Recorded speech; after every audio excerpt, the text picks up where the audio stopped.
Hey, welcome everybody. Oh, I don't know why.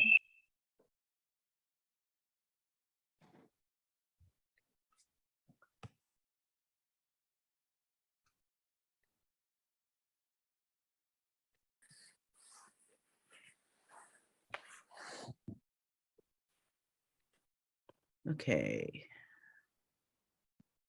Okay, 10:02. Let's start. So welcome to our second session of our community day. Today we have AARP here to talk about daily habits to support brain health, 6 pillars for a healthy brain. And Sophie from AARP, please introduce your team. Great. Good morning, everyone, and welcome to Daily Habits to Support Brain Health, presented by Sarita Cardozo, brought to you by AARP California. I'm Sophie Horiuchi Forrester. I'm the Regional Director for AARP California, based in the San Jose office. For those of you who may not be familiar, AARP is the nation's largest nonprofit, nonpartisan organization dedicated to empowering people to choose how they live as they age. With nearly 38 million members and offices in every state, plus Washington, D.C., Puerto Rico, and the Virgin Islands, AARP works to strengthen communities and advocate for what matters most, with a focus on health security, financial resilience, and social connection. Today's program focuses on healthy living, which is part of AARP California's social change agenda. But before we jump right in, we ask that everyone observe 3 quick guidelines. One is please keep yourself on mute. Let's not have distracting background noises. Please use the chat to raise your questions and add any comments that you might have. We'll do our best to answer any questions that you might have during our time together. And please assume everyone's good intentions using respectful language and tone. I'm so pleased now to introduce Sarita Cardozo, your presenter. And behind the scenes will be MJ Lee and myself to monitor the chat. So please put your questions and comments there. And with that, I'm going to turn the microphone over to Sarita. Thank you, Sophie, and hello, everyone, and welcome. As Sophie said, my name is Sarita Cardozo, and I'm a volunteer with AARP. I am looking forward to facilitating towards today's conversation about brain health. Before I begin, I need to share this disclaimer with everyone. This session is intended to be informational and educational, and it does not constitute medical advice, diagnosis, or treatment. You should always seek the advice of a physician or other qualified healthcare provider regarding your personal health, and before beginning or changing any treatment, activity, program, or dietary plan. AARP is not responsible for any decisions or actions taken in reliance upon or as a result of information provided during this event. I'm not a medical expert. I cannot provide specific advice or recommendations. The information we cover today is intended to help people make informed decisions on how to lead a lifestyle that supports brain health. So let's start with some good news first. Until recently, the prevailing scientific wisdom held that the human brain was pretty much fixed early in life. Experts believed that at birth, our brains had all the cells that we were ever going to have. I'm not a neuroscientist or a medical doctor, as I said before, and I'm not going to go into the structure of the brain or how it operates. But what I share with you today is based on research, and the good news is that regardless of age, our brain is constantly changing and can make new nerve cells. The best part is that we can do a lot to take charge of our brain health and improve our quality of life. Experts say that only about 30% of physical aging can be traced to our genes, and the rest is up to us.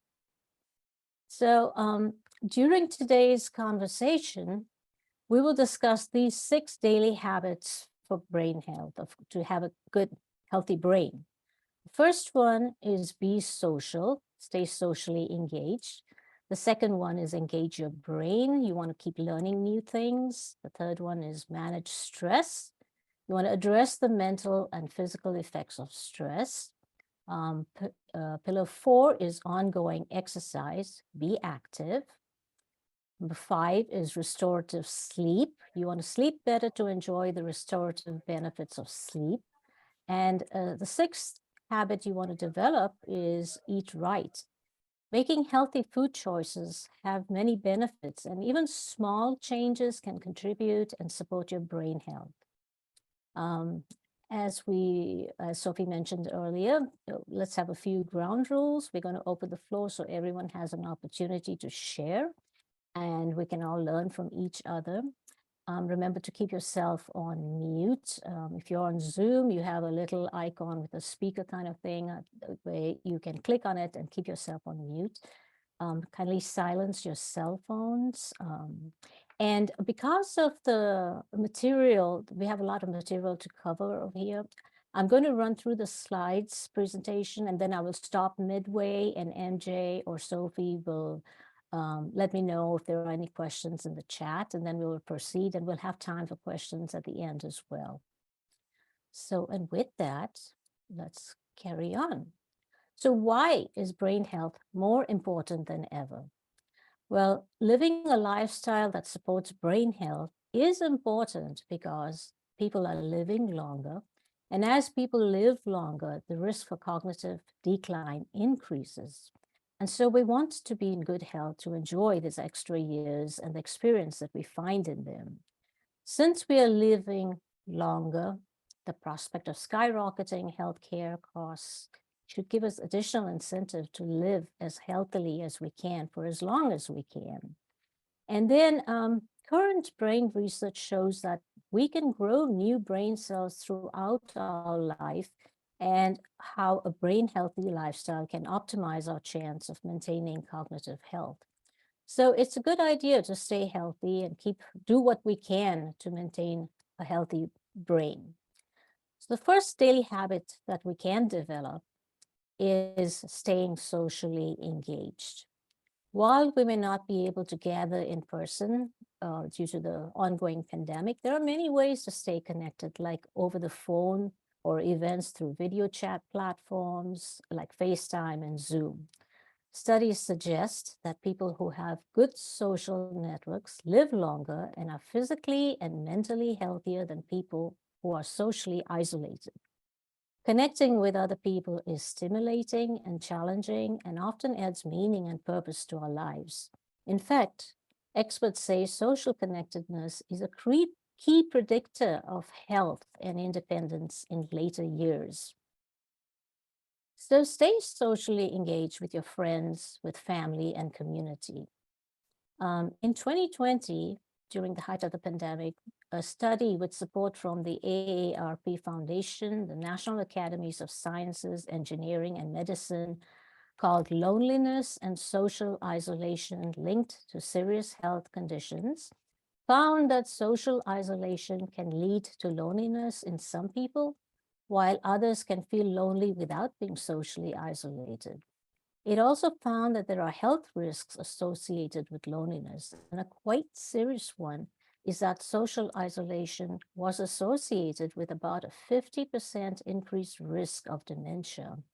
So it's really important to stay connected with friends, with family, and do things that will keep you socially engaged. Also, there was one of the longest running studies by Harvard University started during the Great Depression in 1938. And they followed the lives of 268 sophomores and their descendants. And they tracked these people for over 80 years. And their main finding was that close relationships, more than money or fame, keep people happy throughout their lives. So this just goes to show that, you can be highly educated and very professional in your lifestyle, but you need to keep that social connectedness to be happy. So here are some ways that we can use to stay socially engaged. You could organize a regular virtual game night or a book club. You can attend virtual community events. Consider adopting a pet or pet sitting for family and friends. And volunteering is another great way to stay connected. There are opportunities available to do so remotely. And for example, during the pandemic, I felt I really needed some social interaction, even though I had to work every day and I had my immediate family. But for me, volunteering remotely with AARP was very helpful to stay connected with a new community of people. This AARP has resources to help people stay socially engaged. And if you have a cell phone on you, feel free to take pictures of these links. You can find volunteer resources on AARP's Create the Good.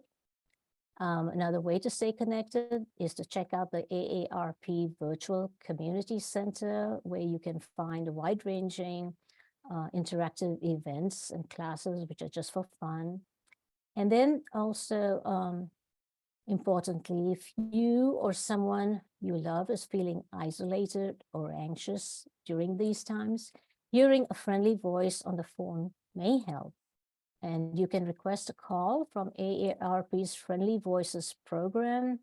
And they have an English line, which is 1-888-281-0145. And for Spanish, they also have a number there, 1-888-497-4108.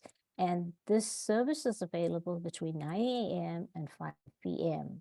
You can also find these links by going to the AARP website, which is aarp.org. So moving on, the second habit that is good to develop is engage your brain. Let's discuss the importance of discovering and learning new things. Studies have shown the positive effects of challenging the brain in new ways throughout our life.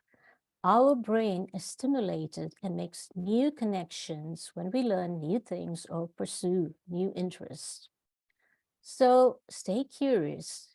Give yourself a good mental workout by doing something that challenges your thinking, offers you enjoyment, encourages you to grapple with new and complex ideas. Here are some ideas and activities that can challenge your brain. You could teach or take a class. You could learn a new language or dance. Playing a musical instrument is helpful. Doing complex arts and crafts. Read a challenging book. Explore a topic that is novel. Playing a challenging card or a board game. Writing letters can be very helpful. Just as an example, my mom, who's 86, lives in Australia. And she, to this day, will write letters on a regular basis to her friends and family. It doesn't matter that we don't write back to her as long as we give her a call and keep her updated. But she keeps writing letters and telling us all her news. And I really believe that this has been very helpful to keeping her cognitive functions very acute. She's very, very much alert and remembers everything. Well, are brain games helpful? Well, clinical trials have not proven that playing brain games will prevent a degenerative process or the onset of Alzheimer's. While there is evidence that brain training can improve performance on the tasks that you are training on, there's little evidence that it will result in better everyday cognitive function. More research is needed for that. So, the third daily habit is managing stress. Stress management is especially important during these difficult and turbulent times where every time you turn on the radio, there's something terrible that's happening. There's a new Omicron going on. So we need to learn how to manage our stress. And I love this picture because the lady is so stressed out and she looks like she's swearing at her computer monitor. But managing stress includes having regular exercise, which relieves the mental and physical effects of stress. Smiling and laughing releases hormones and brain chemicals to balance the effects of stress. And distracting yourself with music or reading can shift you away from repetitively going over that same issue or problem. Also, seek out green spaces. Try to spend time outdoors if possible. so that you can regularly appreciate and enjoy nature. Of course, be sure to check CDC guidelines about participating in outdoor and other daily activities safely beforehand. And this is what experts recommend, that you get at least 150 minutes of exercise each week. Move about 30 minutes on most days. And remember that even if you cannot walk continuously for 30 minutes, moving for 10 minutes at a time is very helpful. And walking is a good start. Beyond the physical, exercise has many benefits. It is good for your brain, your heart. It reduces stress. Research suggests that being physically active helps to repair and protect chemicals in the brain. It helps increase circulation. It reduces anxiety. It improves sleep. It reduces the risk of diabetes, heart disease, depression, and stroke. So doing exercise on a regular basis is very, very helpful to your mental health. Find activities that you enjoy. It's important too to remember that you need to talk to a healthcare provider before you start a new exercise program. So at this point, I'm going to pause briefly and see if there are any questions before I carry on. MJ or Sophie, are there any questions? This is MJ. There's no questions yet, but I just wanted to let you know I put a lot of the links in the chat Thank so you. people can just click on them. Excellent. Thank you, MJ. All right. In that case, I will move on to pillar 4 or the next. Actually, yes. So ongoing exercise. The next one is restorative sleep. And our fifth pillar is going to talk about sleep. Sleep restores the brain. It is vital to support your brain health, including cognitive function. It's essential to overall mental and physical health. And some things that you can do for a good night's sleep includes avoid caffeine beginning after lunch. If you have not yet stopped smoking, avoid any smoking and nicotine substance 4 to 6 hours before bed. So let's take a deeper look at sleep and what supports restorative sleep. 1 second. Start by getting enough sleep. Adults typically need 7 to 8 hours of sleep in a 24-hour period. You want to practice good sleep techniques. People at any age can change their behavior in ways that may improve their health and their sleep. Recommendations include maintaining a regular sleep-wake schedule. So you want to get up at the same time every day, 7 days a week. Listen to your body. Go to sleep earlier. Adopt an earlier sleep schedule if necessary. Expose yourself to light during the daytime and reduce exposure to light prior to sleep. So you want to avoid TV and other electronics before going to sleep. Keep in mind that there are changes to sleep as people age. So a person who is 50 should not expect to sleep like they did when they were 25. You may have to put more effort to get the restorative benefits of sleep. Sleep is more easily interrupted as you age, and deep sleep decreases between the ages of 30 to 60 years. Also, keep in mind that the body's internal clock shifts. Older people tend to get sleepier earlier in the evening, and staying up late becomes more difficult. They also start to awaken earlier in the morning. For example, you may get sleepy between 8 to 9 p.m., go to sleep, sleep your 7 to 8 hours, and wake up at 4 or 5 a.m. These changes are a normal part of aging and don't mean that a person's sleep quality is worse or that the person necessarily has insomnia or another sleep disorder. It just means that the timing of your sleep has shifted. So don't worry too much about an occasional night of bad sleep. But if it gets to be interruptive, consult with your healthcare provider if you feel it's affecting you negatively.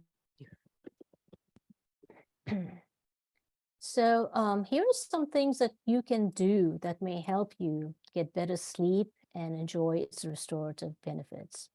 As mentioned earlier, Adjust the caffeine intake, beginning after lunch, avoid caffeine. Keep pets that disturb sleep out of the bedroom. Many people like to sleep with your pets on the bed, and this can be disruptive. Restrict fluids and food 3 hours before going to bed. Keep your room cool. Keep smartphones, TVs, and electronics out of the bedroom to reduce light exposure before sleeping. And that takes us to the 6th daily habit we should develop. And this is eating right. And what you eat has a big impact on your brain.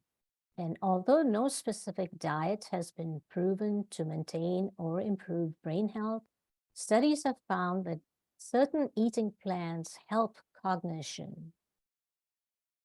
So examples of healthy eating plans include the Mediterranean diet, the DASH diet, which is DASH, and stands for Dietary Approaches to Stop Hypertension diets. And then there is the MIND diet, MIND, and this is a hybrid of the two.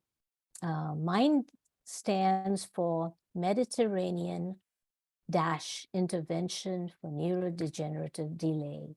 And MJ, I think, will put this in the chat for those of you who need it. There is evidence that supports that for better brain health, eating less meat and fewer sweets is helpful, is consuming more fish, nuts, beans, grains, leafy green vegetables, healthy fats such as olive oil can all be very helpful to improving the quality of the brain. In general, though, the field of diet and brain health is relatively new, and gaps still exist in our knowledge of the effects of nutrients on brain functions. There's more research needed in that field. So here are some examples of brain healthy foods to add to your diet. Serve your plate with vegetables like kale, spinach, and broccoli. Eat whole berries, fresh, frozen, or canned are all okay. Use vinegar, lemon, herbs, spices for flavor instead of too much salt or sugar. And eat more fish like salmon and sardines. And don't forget the nuts. Nuts like walnuts and almonds have been shown to have a good type of oils that are required for your brain function.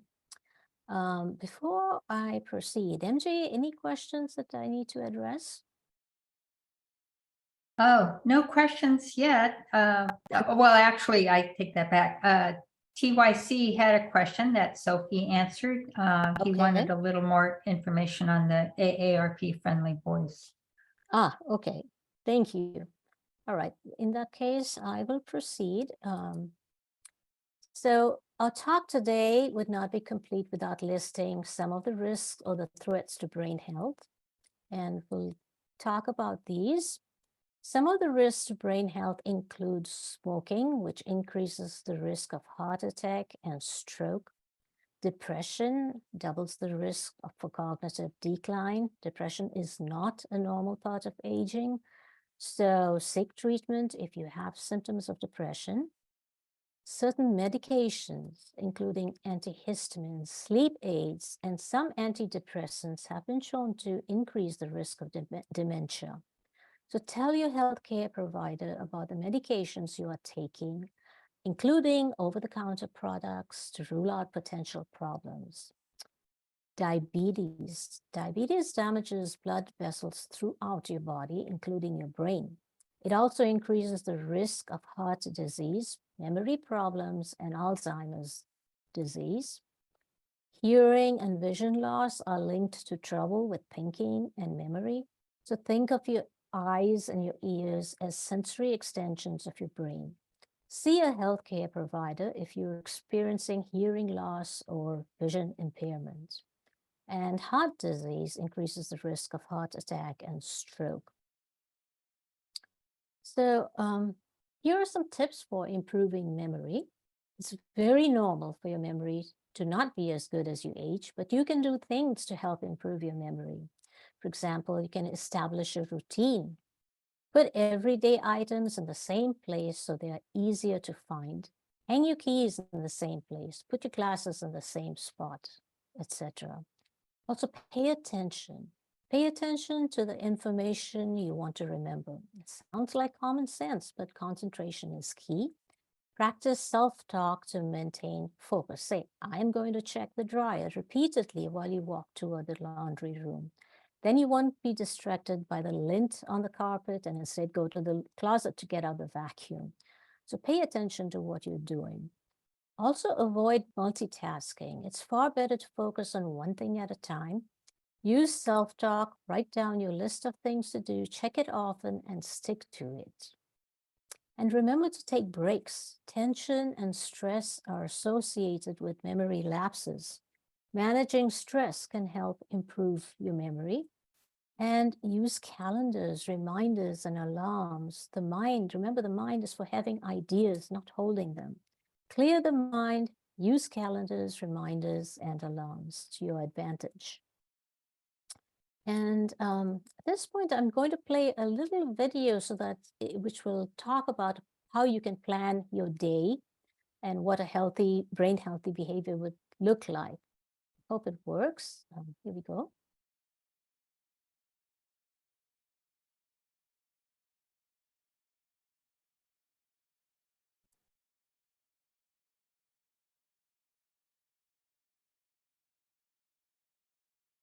I'm not hearing audio. Are you hearing audio, MJ? No, no audio. Well, okay, then I think I'll walk through this one. So Okay. perhaps upon waking, you can get up and move and take a brisk Yeah. walk and then start with a healthy breakfast. Actually, would you- Sarita, we did get a question. Okay. It came to me directly. And she asked, can you be specific about depression medications that affect brain health and Alzheimer's? I know you're not a doctor, Sarita, but if you know anything or have a link. No, I don't. And I would recommend talking to the doctor and letting them know because they would know what medications would affect you.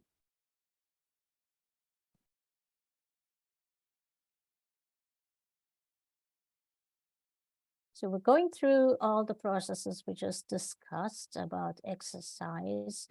You want to plan your day, read a book, what's challenging, going to sleep. You want to think about every step of the day that you're going to plan during the day. Okay, so we'll move on to the next one then. So think about what you can do every day. Pick one thing that you can do that would support your brain health. Think of small first steps, such as take a 10-minute walk during the day, add a serving of vegetables, make an appointment for a health screening or a physical exam, and write down what you will do and when you will do it. Start with small steps, get support from family, friends, or community groups. And next, I want to be sure to mention these resources to continue your learning on this topic. There's AARP Brain Health, where you can find the latest news on brain health. There's Staying Sharp, where you receive access to tools and resources focusing on the 6 pillars of brain health. And there's the Global Council on Brain Health, also known as GCBH. And this is a collaborative from AARP. The GCBH inspires thought leaders to work together to translate critical scientific information on brain health into simple actions that people can take every day. The GCBH is dedicated to improving people's understanding of the steps they can take to improve their brain health throughout their lives. Brain health is vital to well-being across the lifespan, so the GCBH's work aims to have a major impact. And there's also a book called Keep Sharp, Build a Better Brain at Any Age. And this is by neurosurgeon and CNN chief medical correspondent Sanjay Gupta. Keep Sharp is an AARP supported book based in part on the work of the Global Council on Brain Health, and it offers science-driven guidance for brain health. It also offers guidance on brain diseases, and it's available from aarp.org, Keep Sharp, and also in your bookstore. So if you can find it, it's very good to read. I can tell you it's very educational. And then there's the Staying Sharp program, which is included with AARP membership. This is an online brain health program and includes brain health challenges, articles, activities, recipes, videos, fun games, and lots of good stuff. Plus, for an additional one-time fee, you can take a brain health assessment and receive personalized recommendations for yourself. So for more information, go to stayingsharp.aarp.org. And with that, I want to thank my partner MJ for her help today, as well as Sophie Horiuchi-Forster, who is the San Jose AARP Regional Director and helped coordinate this talk today. Thank you to Trevon and Tina for allowing us and AARP to be part of your Community Day program lineup. We appreciate the opportunity and encourage you to check out all the resources that are available at aarp.org. Thank you, Sarita. You're always such a great presenter and such an important topic for our community. Thank you. I don't know if we have time for any more questions or comments. Yeah, for me, the question on the AARP voice, I thought that was interesting. Sometimes even people, they need a friend to talk to or somebody, they can call that line. I hope people take advantage of that. Yes, definitely. And if not, I think we can end over here. Thank you so much, AARP. Thank you, Sarita, Sophie, MJ. You're welcome. Thank you. Bye-bye. Bye-bye. Oh,